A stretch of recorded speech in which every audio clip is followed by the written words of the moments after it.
तो hello guys, आप सबका स्वागत है फैंटास्टिक स्टॉक मार्केट में। तो फ्राइडे को निफ्टी में एक 200 पॉइंट का फॉल देखने को मिला।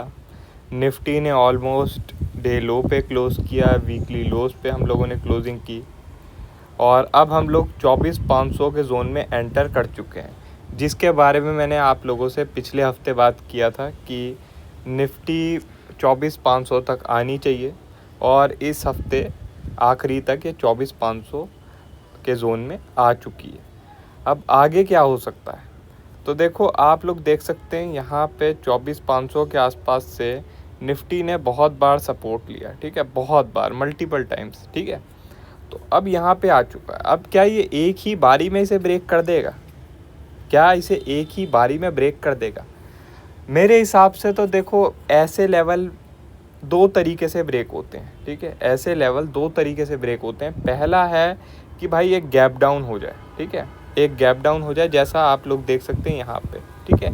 एक गैप डाउन हुआ, थोड़ा बहुत ऊपर जाने की कोशिश की, लेकिन रिजेक्ट होके नीचे क्लोजिंग कर दी हमने, ठीक है, और फिर एक नई रेंज बनाई। पहला तरीका ये होता है। दूसरा तरीका क्या होता है?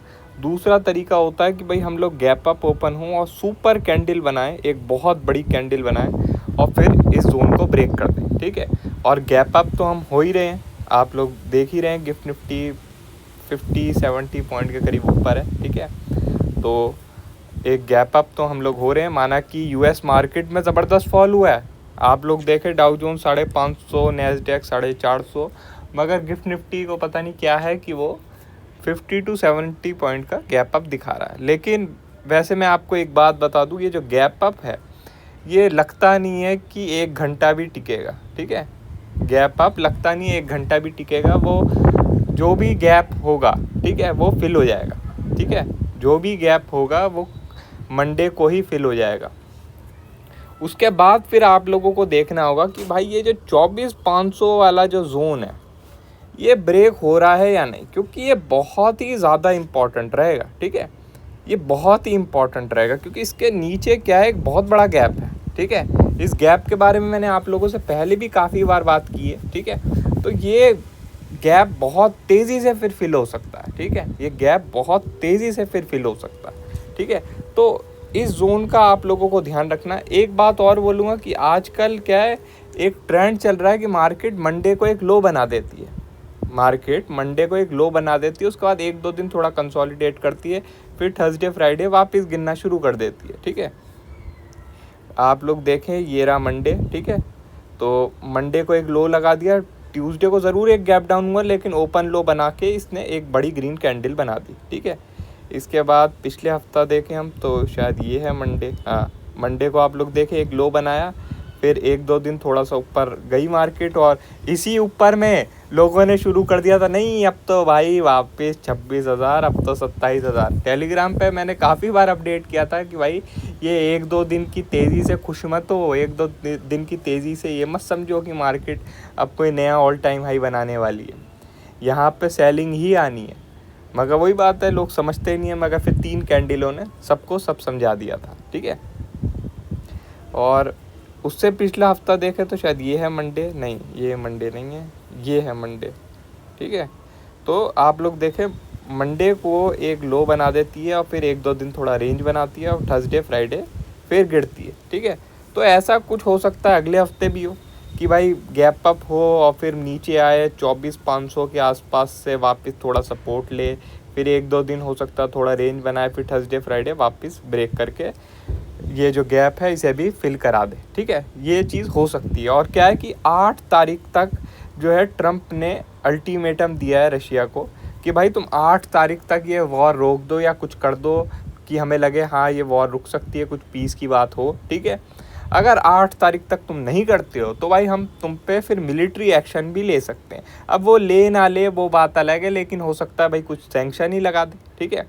इंडिया पर भी उसने 25% टैरिफ तो लगा ही दिया, साथ में पेनल्टी की भी बात की है, पेनल्टी की भी बात की। और पेनल्टी क्या है कि भाई वो कितनी भी लगा सकता है, आप लोग जानते हैं वो लगाने को कुछ भी लगा सकता है, चाहे बाद में पलट जाए, ठीक है। लगाने को कुछ भी लगा सकता है, चाहे बाद में पलट जाए, तो भाई कुछ पता नहीं। अगर उसने लगा दिया भाई 50-100% बोल दिया, तो भाई उस दिन तो हो गया मार्केट का खेल ख़त्म, ठीक है। तो इसका भी आप लोगों को थोड़ा ध्यान रखना होगा। माना कि ट्रम्प, मैं आपको बता दूं, ट्रम्प के बस की कुछ नहीं है, ट्रम्प किसी काम का नहीं है। ये भाई 3-4 साल का मेहमान है, और 3-4 साल का भी क्या, ये मिड टर्म इलेक्शन जो होगा अभी शायद अगले साल 2026 में ये मिड टर्म इलेक्शन होगा यूएस में, ठीक है। ये बुरी तरीके से हारेगा, ये बुरी तरीके से हारेगा, इसकी पार्टी बुरी तरीके से लॉस फेस करेगी, ठीक है। मगर जो भी है, अभी तो ये फुल पावर में है, तो अभी इसे थोड़ा बहुत झेलना पड़ेगा, लेकिन आप लोग देखेंगे टाइम के साथ कि इसकी ताकत कम होती जाएगी, और उसके बाद एक टाइम के बाद तो आप लोगों को ट्रम्प नाम का कोई इंसान ही नहीं मिलेगा। तो इस समय क्या है कि इंडिया को थोड़ा मजबूत बन के रहना चाहिए, बेमतलब में झुकना नहीं चाहिए इसके सामने, ठीक है। क्योंकि भाई ये है भाई कुछ टाइम का मेहमान, इसके बाद इसकी ना कोई पॉलिसी मानने वाला ना कुछ, सब कुछ रिवर्स हो जाएगा, ठीक है। तो कुछ टाइम अगर तुम स्ट्रॉन्ग बने रहोगे तो आगे फ्यूचर के लिए भी तुम्हारे लिए काफ़ी बेटर रहेगा, ठीक है। वरना बाकी लोग भी जो आएंगे वो भी तुम्हें दबाने की कोशिश करेंगे, ठीक है। तो मार्केट की बात कर ली हमने। मंडे को ज़्यादातर एक लो बनता हुआ देखने को मिलता है, और उसके बाद 1-2 दिन थोड़ा कंसोलिडेट होती है, लेकिन ज़रूरी नहीं है भाई कि वही ट्रेंड हमेशा कंटिन्यू हो, ठीक है। तो इसलिए आप लोगों को ये लेवल देखना है 24,500 का। 24,500 अगर टिक जाती है तो ठीक है, अदरवाइज नीचे एक बहुत बड़ा गैप है, और फिर ये गैप फिल हो सकता है, ठीक है। ओवरऑल मार्केट की बात करें कि भाई मार्केट में कोई ऐसा लग रहा है कि भाई अब तो बहुत गिर गए, अब तो चलो ऑल टाइम हाई की तरफ चलते हैं, तो ऐसा कुछ भी नहीं है। मार्केट ओवरऑल यहाँ पे आना चाहिए, 20 मंथली मूविंग एवरेज तक आना चाहिए, ठीक है। तो ये तो एक टारगेट है जो कि मतलब बिल्कुल ही तय है, ठीक है। चाहे मार्केट यहाँ पे 1-2 हफ्ता भी कंसोलिडेट कर ले, लेकिन ये जो मंथली मूविंग एवरेज वाला 20 मंथली मूविंग एवरेज वाला टारगेट है, ये आप लोग बहुत जल्दी आता हुआ देखेंगे, ठीक है। तो कोई भी बाउंस आता है वो सेलिंग की अपॉर्चुनिटी ही रहेगी।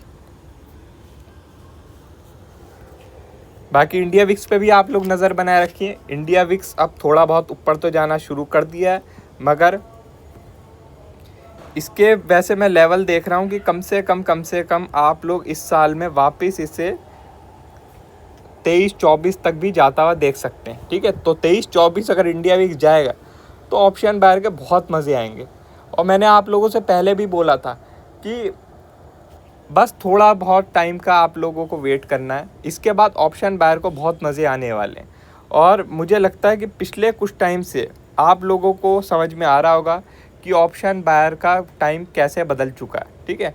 खुद आप कोई भी ऑप्शन बाय करते हो, चाहे कॉल हो चाहे पुट हो, अगर आपके फेवर में मूव आ रहा है तो बढ़िया पैसा बन रहा होगा, बढ़िया पैसा, ठीक है। तो यही होता है इंडिया विक्स का कमाल। जब भी इंडिया विक्स ऊपर जाती है नीचे से तो ऑप्शन बायर के बहुत अच्छे दिन होते हैं। तभी आप लोगों ने मुझे भी देखा होगा कि मैं भी पिछले काफ़ी टाइम से ऑप्शन बाइंग ही कर रहा हूँ, ठीक है। और एक बात है ज़रूर कि FIIs की जो शॉर्ट पोजीशन है बहुत ज़्यादा कम हो गई है। ये काफ़ी लोगों ने मुझे मैसेज करके बोला था कि इसका हम क्या कर सकते हैं। FIIs की जो शॉर्ट पोजीशन है वो कितनी 89 हो गई है, पता नहीं 91 हो गई है, ठीक है, 91 हो गई है शायद, ठीक है। और बस 9% ही रह गई है लॉन्ग पोजीशन।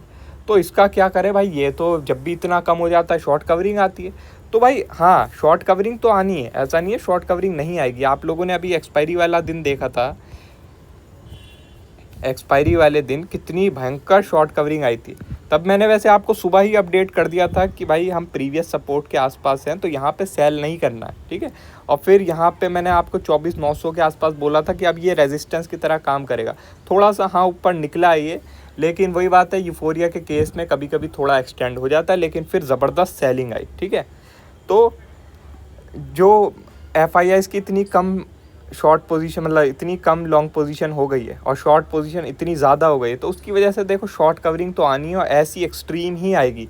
अभी ये तो आप लोगों ने इंट्राडे में देखा है, अभी आप लोग वीकली टाइम फ्रेम पे भी देखेंगे। वीकली में अगर ऐसा कुछ होगा तो इसका मतलब क्या है कि आप लोग देखेंगे 2-3 दिन बहुत ज़बरदस्त कैंडल, ठीक है, 2-3 दिन बहुत ज़बरदस्त कैंडल, और फिर क्या है, हो सकता है एक ही कैंडल में या फिर 2 कैंडल में ये सब स्वाहा, ठीक है। तो ओवरऑल तो मार्केट को गिनना ही है, ओवरऑल मार्केट को गिनना ही है, लेकिन क्योंकि FIIs की इतनी ज़्यादा शॉर्ट पोजीशन हो गई है, लॉन्ग पोजीशन इतनी कम, तो बीच बीच में आप लोगों को शॉर्ट कवरिंग भी देखने को मिलेगी और बहुत ही ज़्यादा स्ट्रॉन्ग देखने को मिलेगी, जिससे हो सकता है आप लोगों को वापस सपने आने लगे कि भाई ये तो अब वापस बुल रन शुरू, ठीक है। मगर ऐसा कुछ होने नहीं वाला। ये सब जो भी तेज़ी आएगी ये वापस से कोलैप्स आप लोग आता हुआ देखेंगे, वो भी अगर तेज़ी 3 दिन चलेगी तो वो जो सेलिंग आएगी वो 2 दिन में ही इन 3 दिन की वो मतलब तेज़ी को ख़त्म कर देगी, ठीक है। जो मंदी है वो हमेशा तेज़ी से अब स्ट्रॉन्ग रहने वाली है, ठीक है। तो इसका आप लोग ध्यान रखना। तो बाकी और कोई भी अपडेट होगा वो मैं आपको टेलीग्राम में बता दूंगा। वीडियो अच्छी लगी हो तो लाइक कर देना और चैनल पर नए हो तो सब्सक्राइब कर देना। आज के लिए बस इतना ही। Thank you.